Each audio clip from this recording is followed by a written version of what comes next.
नमस्कार प्यारे भैया बहनों, मजे में होंगे।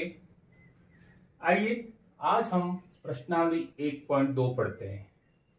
अभी तक अपने एचसीएफ निकालना सीखा यूक्लिड एल्गोरिथम से। यहाँ पर पहला जो प्रश्न है, इसमें हमें अभाज्य गुणनखंडों के गुणनफल के रूप में इनको व्यक्त करना है। यहाँ पर हमारे 5 प्रश्न हैं। इन 5 प्रश्नों का अभाज्य गुणनखंड करके उसे अभाज्य गुणनखंड के गुणनफल के रूप में हमें लिखना है। आइए सबसे पहले प्रश्न अपन हल करते हैं। संख्या है 140। तो 140 का हम अभाज्य गुणनखंड करते हैं। तो इकाई अंक 0 है।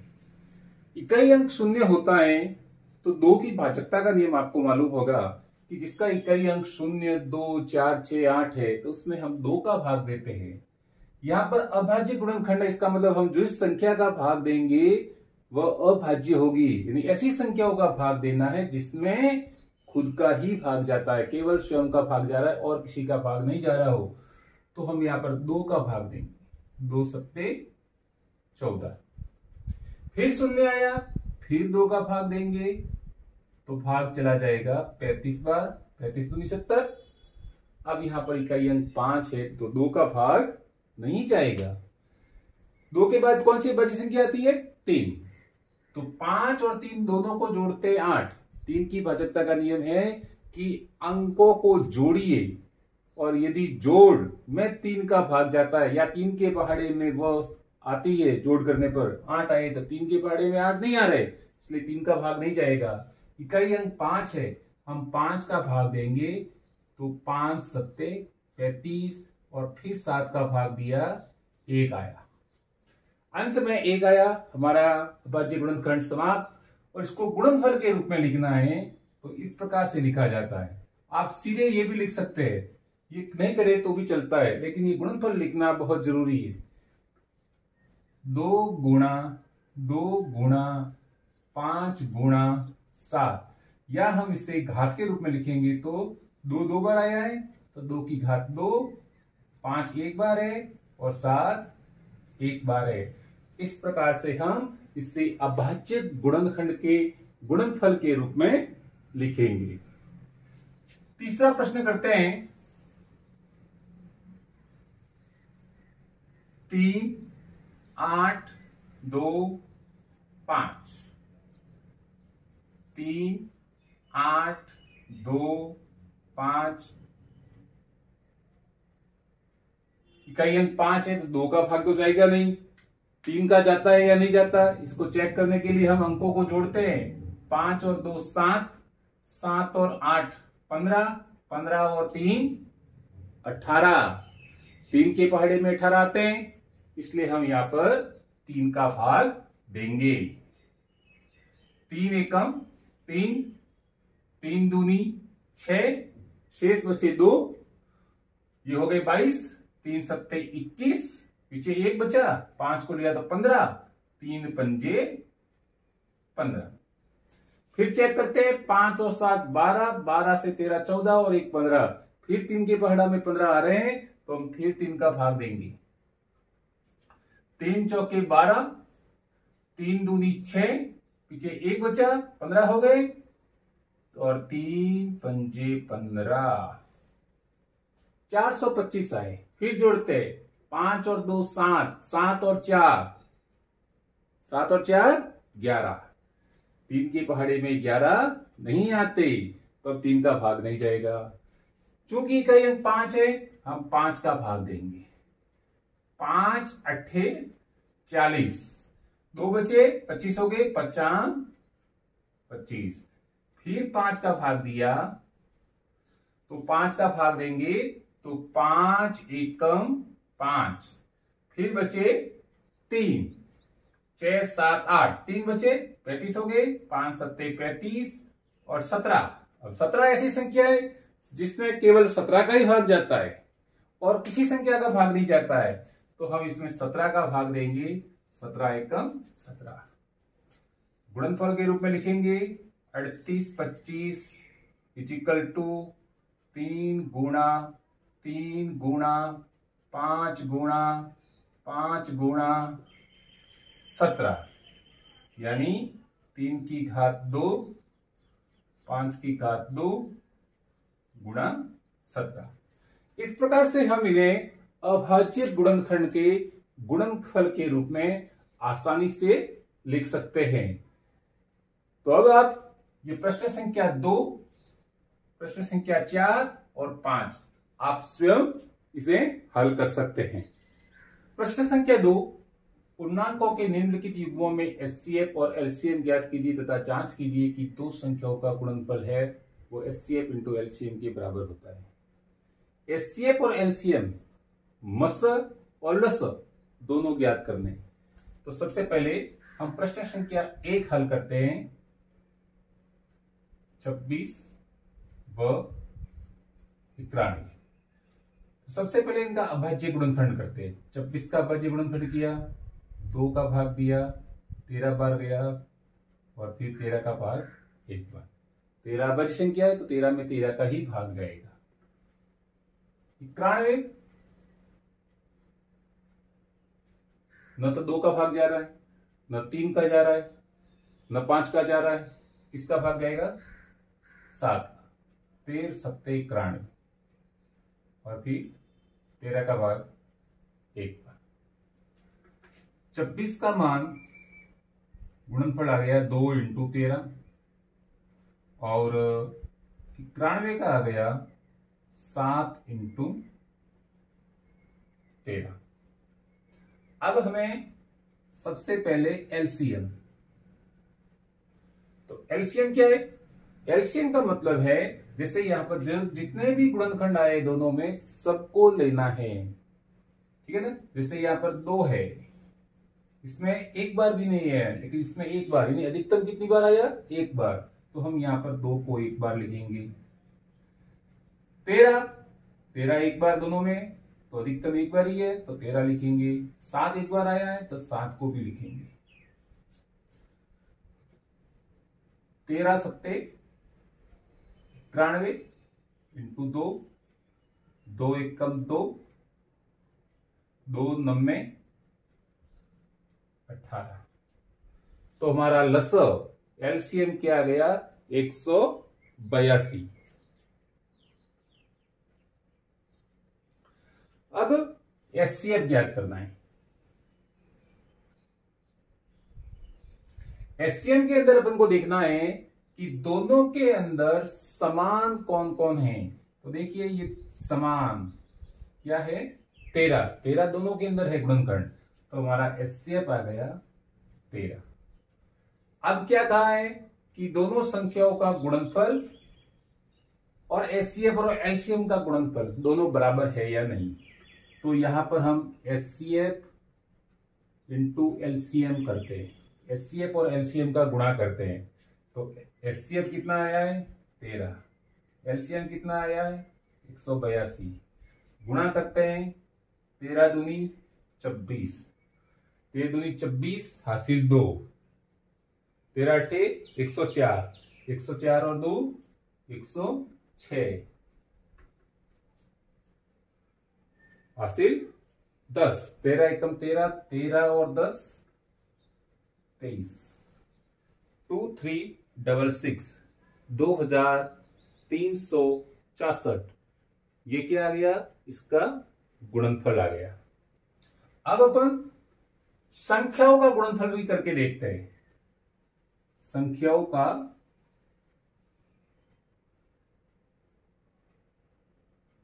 गुणनफल। तो संख्याएं हमारे पास है 26 इंटू 91। तो अपन करके देखते हैं गुणा 91 और 26 का। तो इसका गुणनफल आ गया 2366।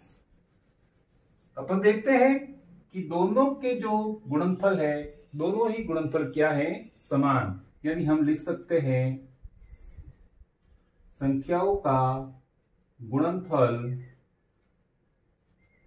बराबर एचसीएफ इंटू एलसीएम।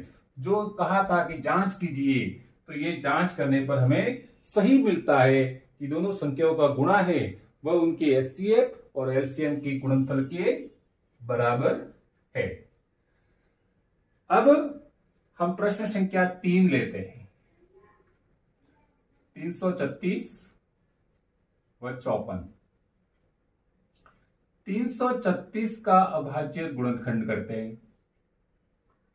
तो 2 एकम 2, पीछे 1 बचा, 13 हो गए। 13 में 2 का भाग, 2 6 12, फिर 1 बचा, 16 हो गए, 2 8 16, फिर 2 का भाग दिया, 2 8 16, 2 चौके 8, फिर 2 का भाग दिया, 2 चौके 8, 2 दूनी 4, फिर 2 का भाग दिया, 2 दूनी 4, 2 एकम 2, फिर 3 का भाग दिया, 3 सत्ते 21, और अंत में 7 का भाग दिया एक बार।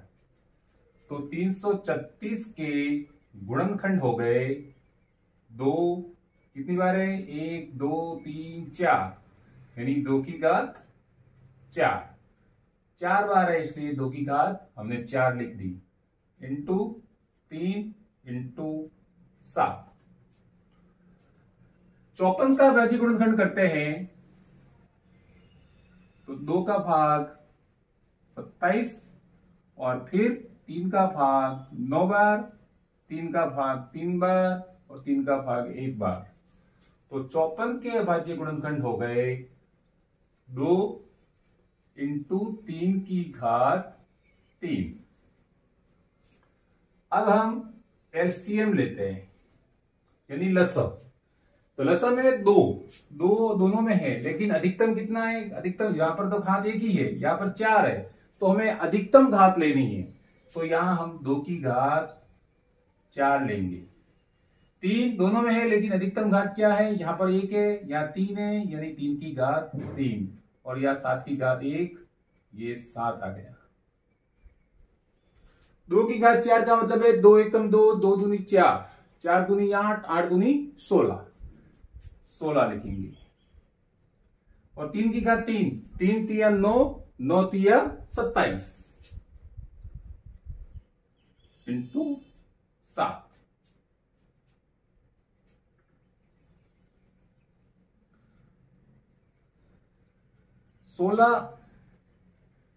इंटू, चलिए 27 और 7 का गुणा कर देते हैं। 7 7 49, हासिल 4, 7 दूनी 14, 14 और 4 18, 189। अब अपन इनका गुणनफल करेंगे।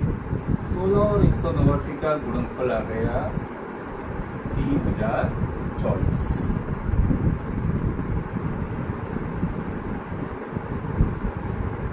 अब एचसीएफ निकालेंगे।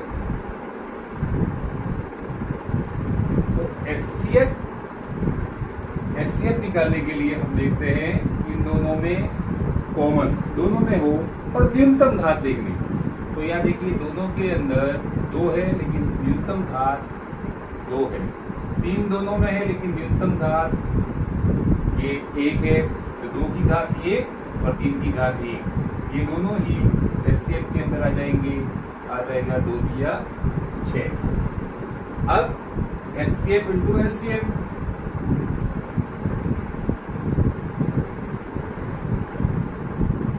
एचसीएफ और एलसीएम 3000, एचसीएफ 6 और ये 3024। गुणनफल करेंगे 6 चौक 24, हासिल 2, 6 दूनी 12, 12 और 2 14, और 6 दिया 18, यानी 18,144 एचसीएफ और एलसीएम का गुणनफल आता है। और जब हम इन दोनों का गुणनफल करते हैं तो ये भी इनके बराबर आता है। ये जो 18 एचसीएफ और एलसीएम का गुणनफल है, ये दोनों संख्या का गुणनफल के बराबर होता है। इस प्रकार से आपने देखा कि 2 संख्या दी हुई है, तो उन दोनों संख्याओं का हम अभाज्य गुणनखंड विधि से एचसीएफ और एलसीएम आसानी से निकाल सकते हैं। प्रश्न संख्या 3 बिल्कुल प्रश्न संख्या 2 के समान ही है। इसमें भी हमको एचसीएफ और एलसीएम ज्ञात करना है, अभाज्य गुणनखंड विधि से करना है। अंतर है उसमें 2 संख्या थी, यहां पर हमें 3 संख्याएं मिली है। हम इन तीनों संख्याओं का अभाज्य गुणनखंड लिखेंगे। यदि आप सीधे अभाज्य गुणनखंड लिख सकते हैं तो आप सीधे लिखिए, अन्यथा आप अभाज्य गुणनखंड करके फिर भी लिख सकते हैं। तो मैं यहां सीधे लिख रहा हूं। सबसे पहले 2 का भाग जाता है 12 में, 6 बार जाता है, फिर 2 का भाग जाता है 3 बार, और 3 में 3 का भाग, 3 दूनी 6, 6 दूनी 12। 15 का अभाज्य गुणनखंड, तो 15 का अभाज्य गुणनखंड करते हैं तो सबसे पहले भाग जाता है 3 का। कितनी बार जाएगा? 15 में 3 का भाग, 3 पंजे 15, 5 बार, और फिर 5 का भाग जाएगा, यानी 5 इंटू 3, 5 दिया 15। तीसरी संख्या 21। 21 में भी 3 का भाग जाता है, 3 सत्ते 21, और आ जाएगा 7, यानी 7 इंटू 3। अब हम इसका लेंगे एचसीएफ। तो एचसीएफ तीनों में कौन सी संख्या कॉमन है? ये कॉमन है, लिख दिया 3। इसके अलावा कोई कॉमन नहीं है तो हम उसको नहीं लिखेंगे। एचसीएफ में कॉमन संख्या है, उसी को लिखना है। और यदि घातें अलग अलग है तो अधिक न्यूनतम घात को लिखेंगे एचसीएफ में। एलसीएम में अधिकतम, एचसीएफ में न्यूनतम। अब एलसीएम यानी लसअ 2 कितनी बार आया है? 2 बार। 3 सब में एक एक बार ही है तो एक बार लिख दो। 5 और 7, 7 पंजे 35, 35 दूनी 70, 70 दूनी 140, बच गया 3।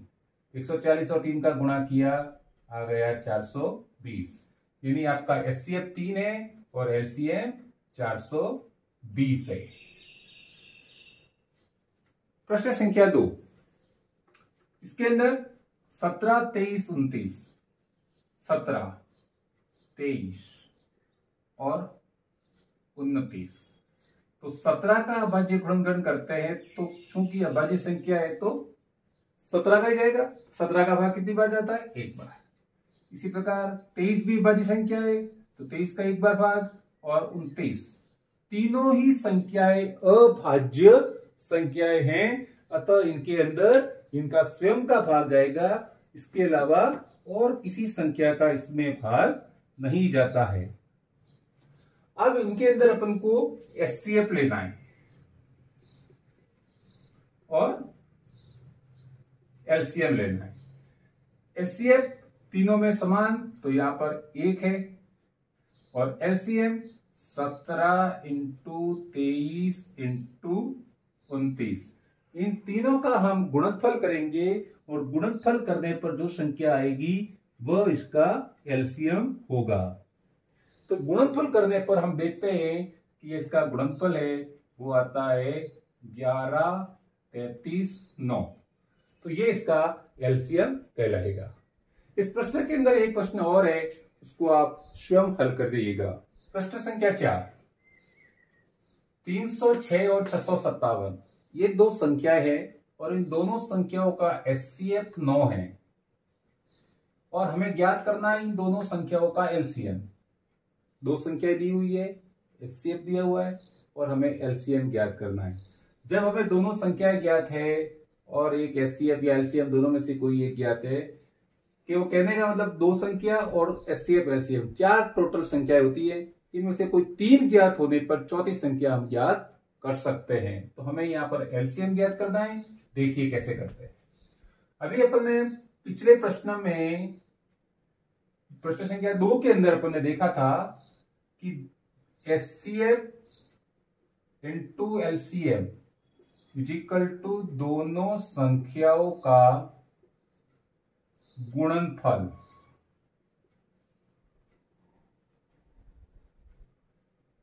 अब हमें एलसीएम ज्ञात करना है, तो एलसीएम इजिकल टू दोनों संख्याओं का गुणनफल। अब दोनों संख्याओं का गुणनफल क्या, मतलब दोनों संख्या कौन सी है? 306 और 657।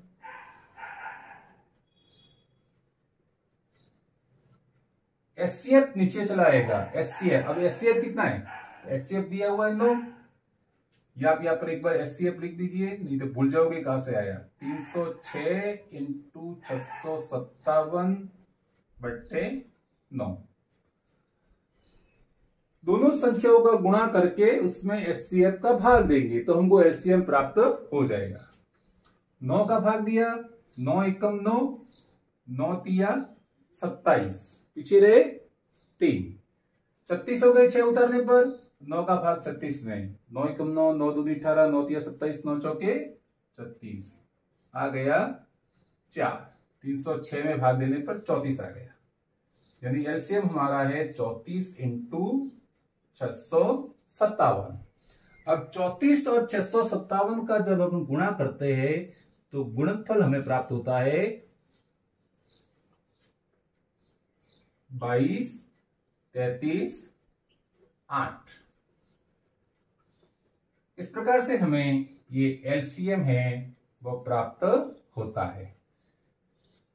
आशा करता हूं आपको दी गई जानकारी पसंद आई होगी। वीडियो पसंद आए तो लाइक कीजिए, शेयर कीजिए, मेरे चैनल को सब्सक्राइब कीजिए।